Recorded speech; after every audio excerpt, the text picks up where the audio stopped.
A number of poems sprang from experiences of great tragedy, and this is one of them. The author, Horatio Spafford, and his family were prosperous and revered members of Chicago society in the 1860s and were part of the Presbyterian subculture in that city. Various calamities then struck them, including the loss of a real estate fortune in the Great Chicago Fire of 1871. In 1873, while Horatio remained behind to settle business matters, his wife and 4 daughters embarked on a ship for Europe. The ship collided with another one. The 4 daughters drowned as the ship sank in 12 minutes.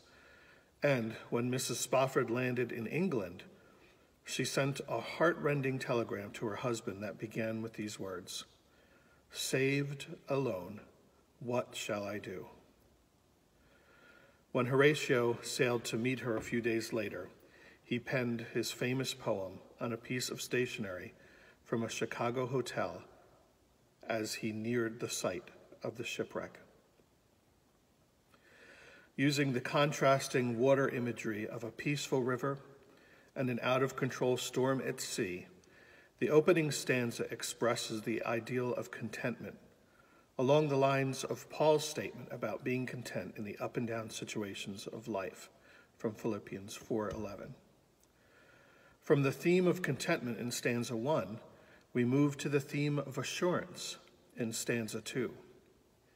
Stanza 3 then expands upon the last line of stanza 2 and has shed his own blood for my soul. By focusing on Christ's dying for our sins, using the metaphor from Colossians 2:14 of nailing the record of sin to the cross. In the concluding stanza, the focus shifts to the second coming of Christ, employing familiar imagery of the clouds being rolled back and a trumpet of God announcing the advent of Christ's return. The literature of the modern era is a voice of despair. Optimistic expressions are stigmatized as being escapist.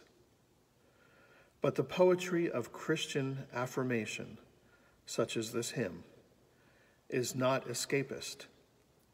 What it offers is an escape from the defeatism that much of life would oppose upon us apart from our faith in God.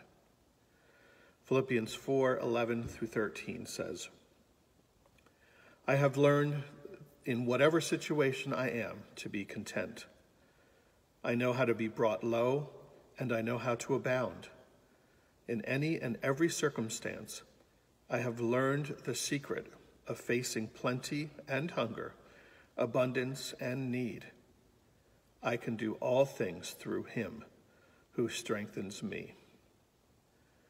Because of Christ, we can say, "Whatever my lot, thou hast taught me to say, it is well with my soul."